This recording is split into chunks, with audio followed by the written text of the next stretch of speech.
Hey, fearless friends! Welcome to Terror Tales, a podcast presented by the Tech Think Tank. Get ready, where the darkness awaits. Are you prepared to let it in? Let the haunting begin. Tonight's bone-chilling terror tale, Murder at Bridge by Anne Austen. Chapter 12. Lydia Carr, still clothed in the black cotton dress and white apron of her maid's uniform, struggled to a sitting position on the edge of her basement room bed. No, that's a lie. It was an accident, I tell you. My own fault. Who dared to say Miss Nita did it? Better lie down, Lydia, Dundee suggested gently. I won't want you fainting. You've had a hard day with the abscess tooth, the dope the dentist gave you, and other things. I don't wonder that you lost your head, went a little crazy, perhaps. The detective's sinister implication seemed to make no impression at all upon the woman with the scarred face. I asked you, she gasped, her single eye glaring at him, who dared say Nita burned me? It was Nita herself who told me, Dundee answered softly, just a few minutes ago. Holy Mother! The maid gasped and crossed herself dazedly. Let her think the dead woman had appeared to him in a vision, Dundee told himself. Perhaps her confession would come the quicker. The maid began to rock her gaunt body, her arms crossed over her flat chest. My poor little girl. Even in death she thinks of me. She's sorry. She sent me a message, didn't she? Tell me! She was always trying to comfort me, sir. The poor little thing couldn't believe I'd forgiven her as soon as she'd done it. Tell me. Yes, Dundee agreed, his eyes watching her keenly. She sent you a message, of a sort, but I can't give it to you until you have told me all about that accident in which you were burned. I'll tell, Lydia promised eagerly. Gone were the harshness and secretiveness with which she had met his earlier questioning. You see, sir, I loved Miss Nita. I called her Nita, if you don't mind, sir.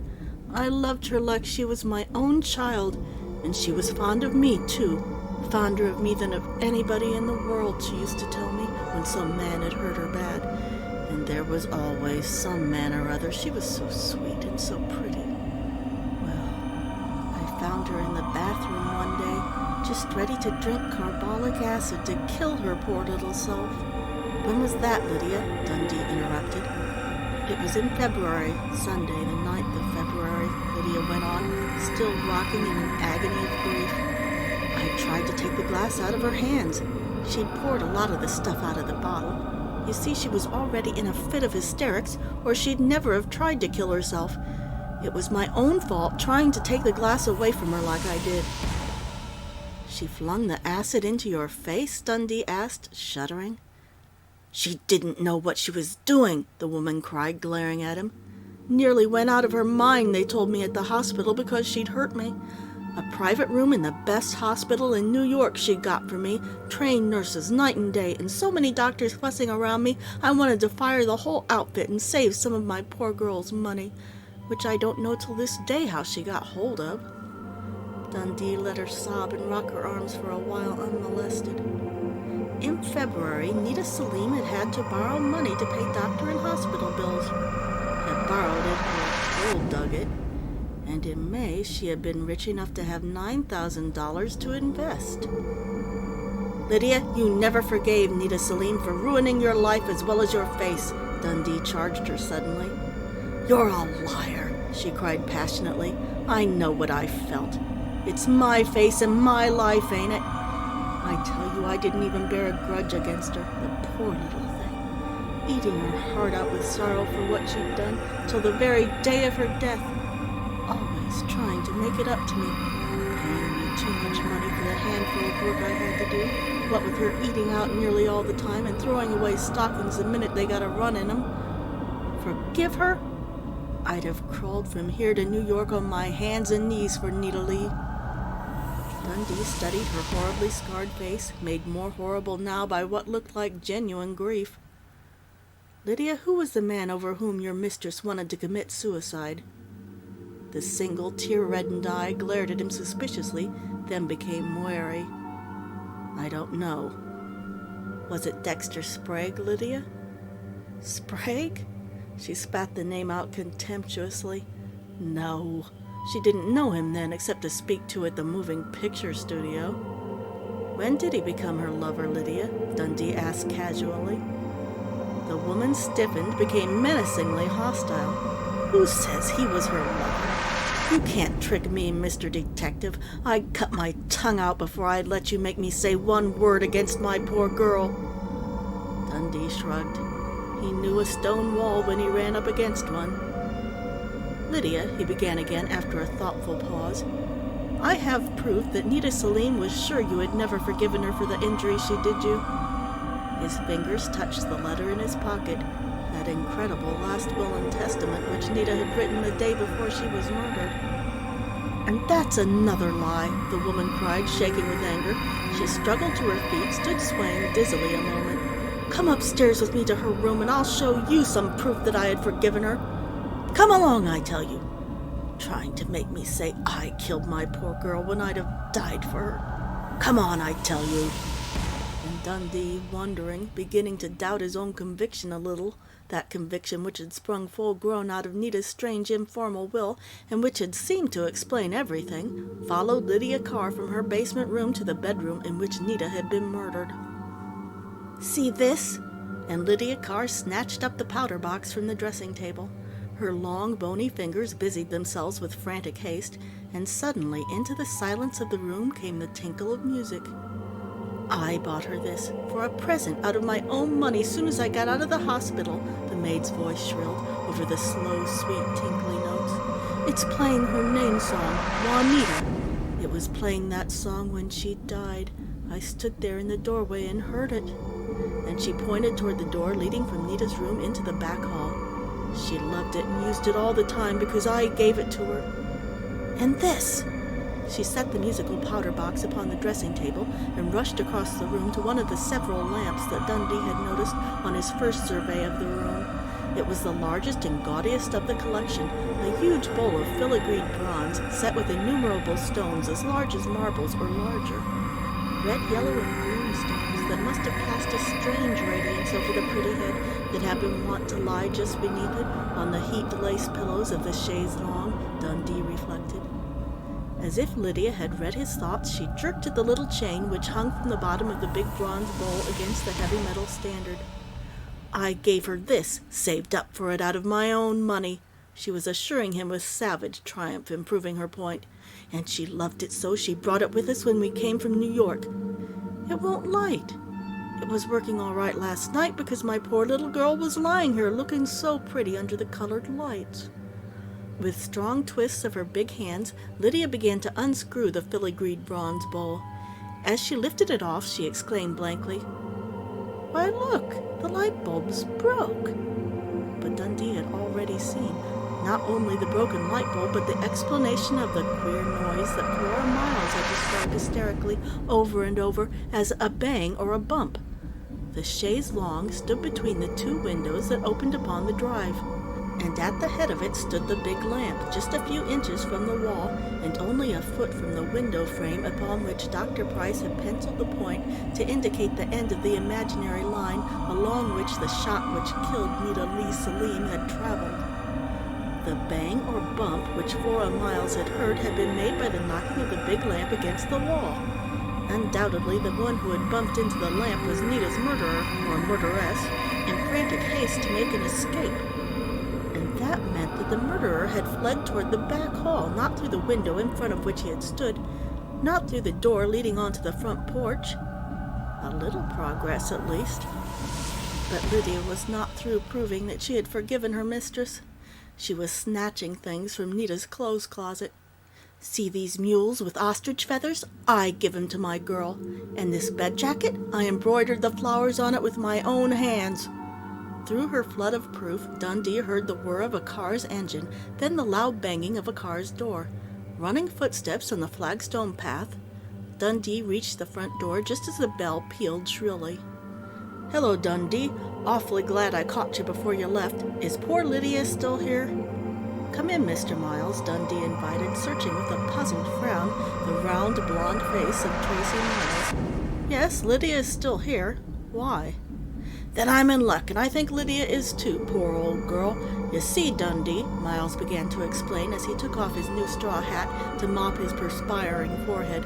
The crowd all ganged up when our various cars reached Sheridan Road, and by unanimous vote we elected to drive over to the country club for a meal in one of the small private dining rooms, to escape the questions of the morbidly curious, you know. Yes, what about it? Dundee interrupted impatiently. Well, I admit we were all pretty hungry in spite of... Well, of course we were all fond of Nita, but... What about Lydia? Dundee cut him short. I'm getting to it, old boy, Miles protested with the injured air of an unappreciated small boy. While we were waiting for our food, somebody said, "Poor Lydia, what's to become of her?" And somebody else said that it was harder on her, Nita's death I mean, than on anybody else, because Nita was all she had in the world. And then Lois is always practical, you know, ran to telephone police headquarters to see what had been done with Lydia, to see if it would be all right for Flora and me to take her home with us. Just a minute, Miles. Whom did Mrs. Dunlap talk to at headquarters? Why, Captain Strawn, of course, Miles answered. He told Lois that you were still out here questioning Lydia again, and that it was all right with him, whatever you decided. So as soon as I had finished eating, I drove over. Is Mrs. Miles with you? Dundee interrupted again. Well, no, Miles admitted uncomfortably. You see, the girls felt a little squeamish about coming back, even on an errand of mercy. Dundee grinned. He had no doubt that Flora Miles had emphatically refused the possibility of another grueling interview. Why do you and Mrs. Miles want to take Lydia home with you? He asked. To give her a home and a job, Miles answered promptly. She knows us, we're used to her poor old scarred face, and the youngsters, Tam and Betty, are not a bit afraid of her. In fact, Betty pats that scarred cheek and says over and over, poor Liddy, Betty owes Liddy. And Tam, he's T.A. Miles Jr., you know, we call him Tam from the initials, because he hates being called Junior, and 2 Traces are a nuisance. I gather that you want to hire Lydia as a nurse for the children? Dundee interrupted the fond fathers for both explanations. Right, old man. You see, our nurse left us yesterday. Wait here, Miles. I'll speak to Lydia. She's in Mrs. Selim's bedroom. By the way, Miles, since you and your wife are kind enough to want to take Lydia in and give her a home and a job, I think it only fair to tell you that it is highly improbable that Lydia Carr will take any job at all. You mean? Miles gasped, his ruddy face turning pale. I say, Dundee, it's absurd to think for a minute that good old faithful Lydia had a thing to do with Nita's murder. I rather think you're right about that, Miles, Dundee interrupted. Now, will you excuse me? He found Lydia where he had left her, in her dead mistress's bedroom. The tall, gaunt woman was crouching beside the chaise longue, her arms outstretched to encircle a little pile of the gifts she claimed to have given Nita Selim to prove that she bore no grudge for the terrible injury her mistress had done her. At Dundee's entrance, she flung up her head, and the detective saw that tears were streaming from both the sightless eye and the unharmed one. Taking his seat on the chaise longue, Dundee explained gently but briefly the offer which Tracy Miles had just made. They want me? She gasped brokenly, incredulously, and her fingers faltered to her horrible cheek. I didn't think anybody but my poor girl would have me around. It is true they want you, Dundee assured her, but you don't have to take a job now unless you wish, Lydia. What do you mean? The maid demanded harshly, her good eye hardening with suspicion. Lydia, the young detective began slowly, and almost praying that he was doing the right thing. When I woke you up tonight to question you, I said that Nita herself had just told me that it was she who had burned your face, and you asked me if she had also given you a message. Yes, sir, the maid interrupted with pitiful eagerness. And you'll tell me now? You don't still think I killed her, do you? No, I don't think you killed your mistress, Lydia. But I think if you would, you could help me find out who did, Dundee assured her gravely. No, wait. And he drew from his pocket the envelope inscribed, "To be opened in case of my death, Juanita Lee Selim." Do you recognize this handwriting, Lydia? It was wrote by her own hand, the maid answered, her voice husky with tears. Is that the message, sir? You never saw it before? Dundee asked sharply. No. I didn't know my poor girl was thinking about death, Lydia moaned. I thought she was happy here. She was tickled to pieces over being taken up by all them society people and on the go day and night. Lydia, this is Mrs. Selim's last will and testament, Dundee interrupted, withdrawing the sheets slowly and unfolding them. It was written yesterday, and it begins, "Knowing that any of us may die any time, and that I, Juanita Lee Selim, have good cause to fear that my own life hangs by a thread that may break any minute." What did my poor girl mean? Lydia Carr cried out vehemently. She wasn't sick ever. I think, Lydia, that she feared exactly what happened today. Murder. And I want you to tell me who it was she feared, for I believe you know. The woman shrank from him until she was sitting on her lean haunches, her hands flattening against her cheeks. For a long minute she did not attempt to answer. Her right eye widened enormously, then slowly grew as expressionless as the milky left ball. "I don't know," she said dully. Then, with vehement emphasis, "I don't know. If I did, I'd kill him with my own hands." Dundee had no choice but to take her word. "You said there was a message for me," Lydia reminded him. "I'll read you her will first," Dundee said quietly, lifting the sheets again. "I am herewith setting down my last will and testament in my own handwriting. I do here and now solemnly will and bequeath to my faithful and beloved maid, Lydia Carr, all property, including all money, stocks, and personal belongings of which I die possessed." "To me?" Lydia whispered. "To me?" "To you, Lydia," Dundee assured her gravely. "Then I can have all her pretty clothes to keep always? And her money to do as you like with, if the court accepts this will for probate, as I think it will, regardless of the fact that it is very informal and was not witnessed." "But she didn't have any money," Lydia protested. "Nothing but what Mrs. Dunlap paid her in advance for the work she was going to do." "Lydia, your mistress died possessed of nearly $10,000. Dundee fixed her bewildered gray eye with his blue ones. $10,000, all of which she got right here in Hamilton, and I want you to tell me how she got it." "But I don't know. I don't believe she had it." Dundee shrugged. Either this woman would perjure her soul to protect her mistress's name from scandal, or she really knew nothing. "That is all of the will itself, Lydia," he went on finally, "except her command that her body be cremated without funeral services of any kind, and that nobody be allowed to accompany the remains to the crematory except yourself and Mrs. Peter Dunlap, in case her death takes place in Hamilton." "She did love Mrs. Dunlap," Lydia sobbed. "Oh, my poor little girl. And there is also a note for you, which I took the liberty of reading, in which Mrs. Selim minutely describes the clothes in which she wishes to be cremated, as well as the fashion in which her hair is to be dressed." "Let me see it." Lydia plunged forward on her knees and snatched at the papers he held. "For God's sake, let me see." Hey, if you're enjoying the stories, give us a thumbs up by clicking the like button and hit subscribe to our Tech Think Tank channel. To hear more terror tales, click the pop-up banner now or follow the link in the description below. Time to get back into our terror tale. Ready for more? Let's continue the story. Chapter 13. "I'll read you the note, Lydia, but I can't let you touch it," Dundee said sternly, taking good care that she should not touch either the paper on which the note to herself had been written, or the sheet which contained that strange, informal will. Informal, in spite of the dead woman's obvious effort to couch it in legal phraseology. Was Lydia's frenzy assumed? Did she hope to leave fingerprints now which would account for fingerprints she had already left upon it?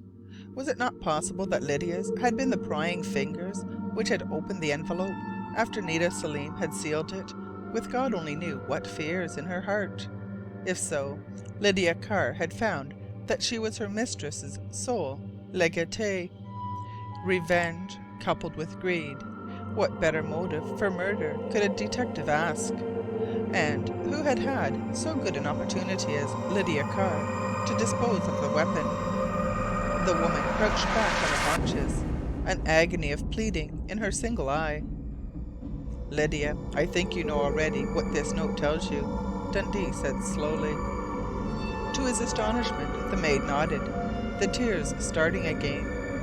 I asked her once what she wanted to keep that old dress for, and she said I'd find out someday, but I never dreamed she'd want it for oh my God, for a shroud. For the second time that evening, Lydia Carr completely routed Dundee's carefully worked up case against her. It was inconceivable, he told himself, that a mind cunning enough to have executed this murder would give itself away in such a fashion. If she had indeed pried among her mistress's papers and found the will and note, would she not, from the most primitive instinct of self-preservation, have pretended total ignorance of the note's contents? I'll read the note, Lydia, he said gently. It is addressed, my precious old Lydia. She was always calling me that, the maid sobbed. And she writes, if you ever read this, it will be because I am dead, and you'll know that I've tried to make it up to you the only way I knew. I never could believe you really forgave me, but maybe you will now.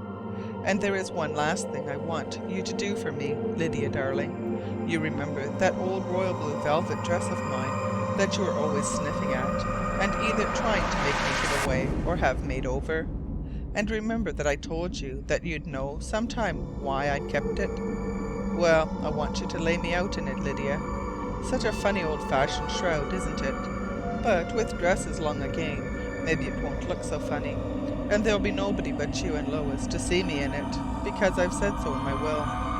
And I want my hair dressed as it was the only time I ever wore the royal blue velvet, a French wool, Lydia, with curls coming out to the left side of it, and hanging down to the left ear. You brush the hair straight up the back of the head, gather it together, and tie a little bit of black shoestring around it. Then you twist the hair into a roll and spread it high, pinning it down on each side of the head. And don't forget the little curls on the left side. I hope I have enough hair, but if it hasn't grown long enough, you know where those switches are that I had made when I first bobbed my hair.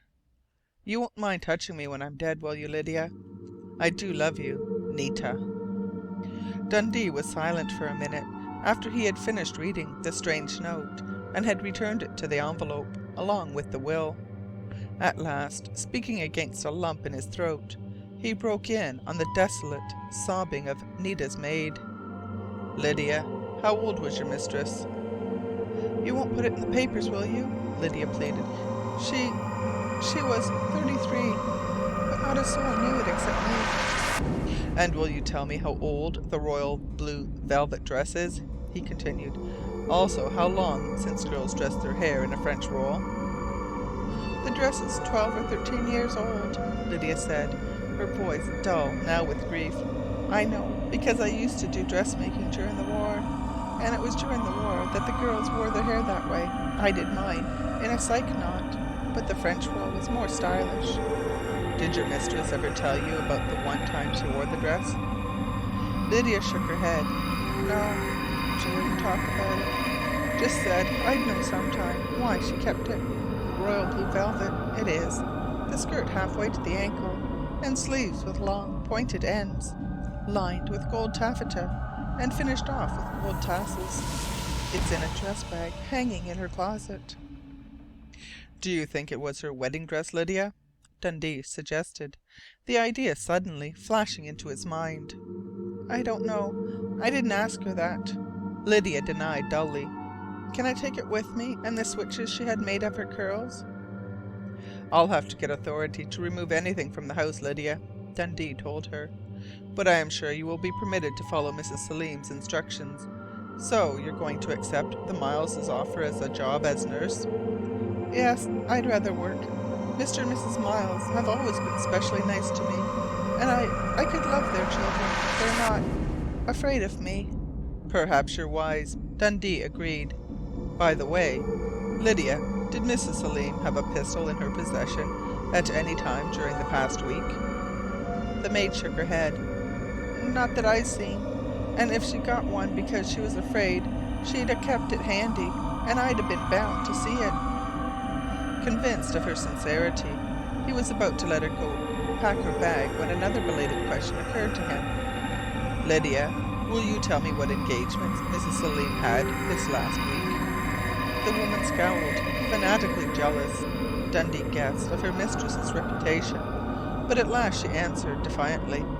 Let me see. Mr. Sprague had Sunday dinner here, and spent the afternoon, but Sunday night it was young Mr. Ralph Hammond. He came whenever she'd let him. Monday night? Oh, yes. She had dinner at the country club with the Mileses and the Drakes and the Dunlaps. Mr. Miles brought her home because Mr. Sprague wasn't invited. Tuesday night, let me think. Yes, that's the night Judge Marshall was here. Nita had sent for him to talk about finishing up the attic. So that was the business engagement which Judge Marshall had hemmed and hawed over. Dundee reflected triumphantly. And Wednesday night, Lydia was continuing, with a certain pride in her mistress's popularity. She was at a dinner party at the Dunlaps. Did Mr. Peter Dunlap ever call on Mrs. Selim alone? Him? Lydia was curiously resentful. He wasn't ever here. Nita said to me she wished Mr. Peter liked her as well as Miss Lois did. Thursday night, Mr. Ralph Hammond took her somewhere to dinner, to some other town, I think, but I wasn't awake when they got home. Nita would never let me sit up for her. Said I needed my rest, so I always went to bed early. And yesterday, Friday? Demanded Dundee tensely. For Friday she had been driven to making her last will and testament. She was home all day. About 4:30 Mr. Drake came, Lydia said slowly, as if she too were wondering. She was awfully restless. Couldn't sit still or eat. I ought to have suspicioned something, but she was often like that, lately.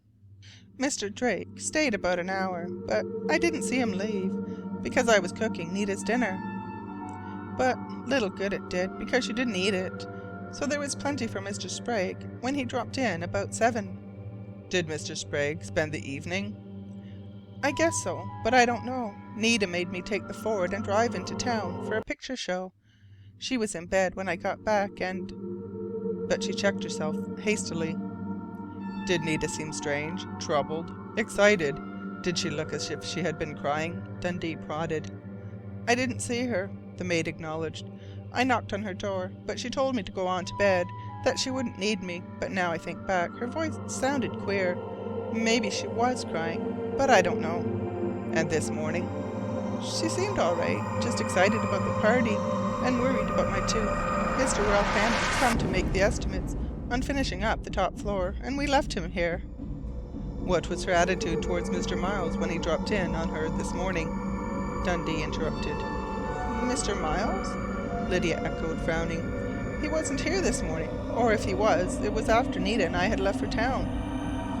While the maid was packing a bag which Dundee would examine before she was allowed to take it away with her, the detective rejoined Tracy Miles, who had made himself as comfortable as possible in the living room. Lydia's going with you and is grateful for your wife's kindness, Dundee informed him, and felt his heart warm to the boresome, egotistical little cherub of a man when he saw how Miles's face lit up with real pleasure. By the way, Miles, you saw Ralph Hammond when you called here this morning, didn't you? Yes, Miles answered with some reluctance. He answered the door when I rang and told me Lydia and Nita had gone to town. Mr. Miles, Dundee began slowly, throwing friendliness and persuasion into his voice. I know how all you folk stick together, but I'd appreciate it a lot if you'd tell me frankly whether you'd noticed anything unusual in Hammond's manner this morning. Unusual? Miles repeated, frowning. He was a little short with me, because he was busy, and I suspect a little jealous because I'd come calling on Nita. He broke off abruptly in obvious distress. Look here, Dundee, I didn't mean to say that, but I suppose you'll find out sooner or later. Well, the fact is, the whole crowd knows Ralph Hammond was absolutely mad about Nita Selim, wanted to marry her, and made no secret of it, though we all thought or hoped it would be little Penny Crane. He's been devoted to Penny for years, and since Roger Crane made a mess of things and skipped out, leaving Penny and her poor mother high and dry, we've all done our best to throw Penny and Ralph together, but since Nita came to town... Was Nita in love with Ralph? Dundee cut in rather curtly. for he had a curious distaste for hearing Penny Crane discussed in this manner.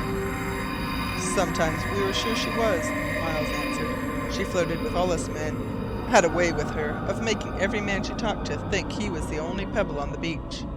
But there was something special in the way she looked at Ralph. Yes, I think she was in love with him, but then again," he frowned, "she would treat him like a dog, seemed to want to drive him away from her, but she always called him back. Oh, Lord," he interrupted himself with a groan. "Now I suppose I have put my foot in it. You've got the damnedest way of making a chap tell everything he would cut his tongue out rather than spill, Dundee. But just because a young man's in love and happens not to show up at a party is no reason to think he sneaked up to the house and killed the woman he loved and wanted to marry. For I'm not so dumb that I haven't seen the drift of your damnable questions, Dundee. Do you know Ralph Hammond by any chance?" he concluded, his round face red with anger. "No, but I should like to meet him," Dundee retorted. "He seems quite hard to locate this evening."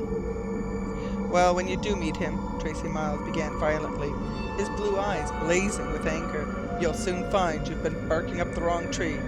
There's not a cleaner, finer, straighter—" "In fact, he is a friend of yours, Miles," Dundee answered soothingly, "and I respect you for every word you've said. By the way, did all of you go to the country club for dinner after you left here?" Somewhat mollified, Miles answered, "All of us but Clive Hammond. He said he was going to have a look around for Ralph himself. Seemed to have an idea where he might find him. And oh yes, Sprague disappeared in the scramble. He hasn't a car and nobody thought of offering him a lift. Guess he took a bus into Hamilton. Ah, here's Lydia. Hello, Lydia," he called heartily to the woman who was standing tall and gaunt in the doorway. "Mighty glad you're coming to look after the kids." From behind the black veil which draped her ugly black hat and hid her scarred face, Lydia answered in the dull, harsh voice that was characteristic of her. "Thank you, sir. I'll do my best." She made no protest when Dundee, with a word of embarrassed apology, went rapidly through the heavy suitcase she brought up from the basement with her. And when he had finished his fruitless search, she knelt and silently smoothed the coarse, utilitarian garments he had disarranged. 5 minutes later, Dundee was alone in the house where murder had been committed under such strange and baffling circumstances that afternoon. He was not nervous, but again he made a tour of inspection on the first floor and basement, looking into closets and testing windows to make sure they were all locked. Everywhere there were evidences of the thoroughness of the police detectives who had searched for the weapon with which Nita Selim had been murdered. In the basement, as he had subconsciously noted on his headlong dash to question Lydia Carr, the furnace doors swung open, and the lids of the laundry tubs had been left propped up after the unavailing search. He plodded wearily up the basement stairs and on into the kitchen. Perhaps the icebox had something fit to eat in it, the fruit intended for Nita's and Lydia's Sunday breakfast. Those caviar and anchovy sandwiches had certainly not stuck with him long. He was making his way towards the electric refrigerator when he stopped as suddenly as if he had been shot. The kitchen door, which he had taken especial pains to assure himself was locked when he had made the rounds immediately after the departure of Captain Strawn and his men, was standing slightly ajar. Someone had entered this house. Dundee stared blankly at the door, which was equipped with a Yale lock. Someone with a key? But why had the door been left ajar? To make escape more noiseless? With the toe of his shoe, Dundee pushed the door to and heard the click of the lock. Then, all thought of food routed from his mind, made a quick but almost silent dash into the dining room to secure one of the pair of tall wax tapers, which, in their silver candlesticks, served as ornaments for the sideboard. If the intruder was still in the house, he could be nowhere but in that unfinished half of the gabled top story. The nearest stairs were those in the back hall, and Dundee took them two at a time, regardless of the noise. Who had preceded him stealthily? By the aid of his lighted candle, he discovered an electric switch at the head of the stairs, flicked it on, and found himself in a wide hall, one wall of which was finished with buff-tinted plaster and with 3 doors, the other of rough boards with but a single door. With his candle held high, so that its light should not blind him, and well aware that it made him a perfect target, Dundee opened the unpainted door and found himself in the dark, musty-smelling room that had served Nita Selim and the Cranes before her as a storeroom. From the ceiling dangled a green cord ending in a cheap, clear glass bulb, but its light was sufficient to penetrate even the furthest low nooks made by these three gables. He blew out his candle and dropped it, as useless now. A quick tour convinced him that nothing human was concealed behind one of Nita Selim's empty wardrobe trunks, or behind one of the several pieces of heavy old furniture, undoubtedly left behind by the dispossessed Crane family. Big footprints on the thick dust which coated the floor showed them that he had been no more thorough than Captain Strawn's brace of plainclothes detectives had been much earlier that evening. 2 pairs of giant footprints. With an exclamation, he discovered a smaller, narrower pair of prints, and followed their winding trail all around and across the attic. And then he remembered Ralph Hammond's footprints, of course, made that morning as he went about his legitimate business of measuring and estimating for the job of turning the storeroom into bedrooms and bathrooms.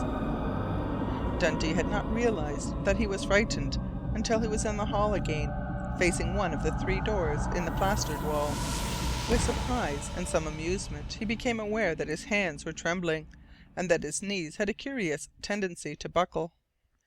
The fact that the door directly in front of him was open about 2 inches served, for some odd reason, to steady his nerves. Pushing the door wide open with his foot, for he never forgot the possibility of incriminating fingerprints, which might easily be obliterated, he discovered a light switch near the door frame.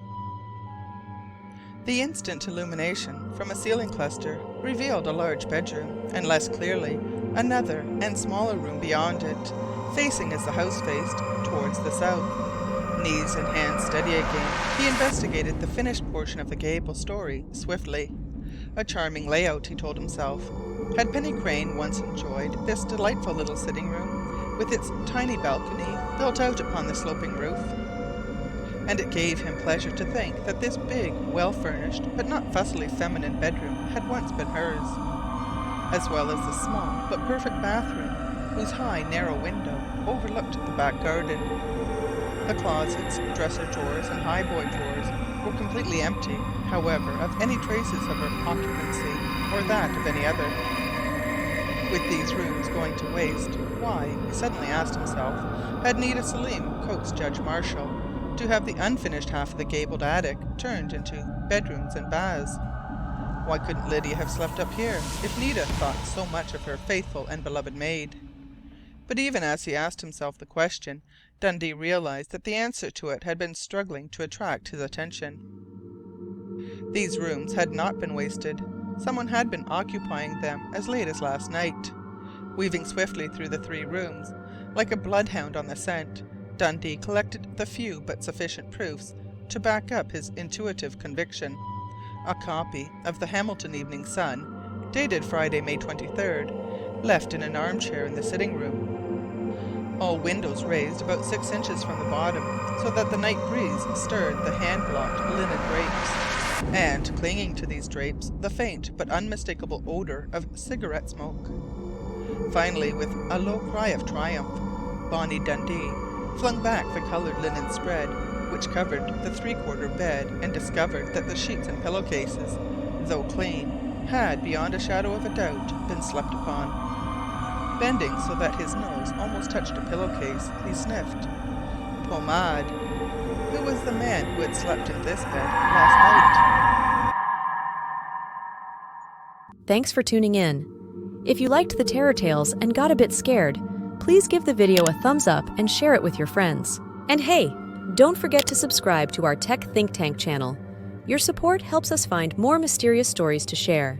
We shall see you in our next episode of Terror Tales. Until then, may your night be wrapped in shadows and touched by the unknown.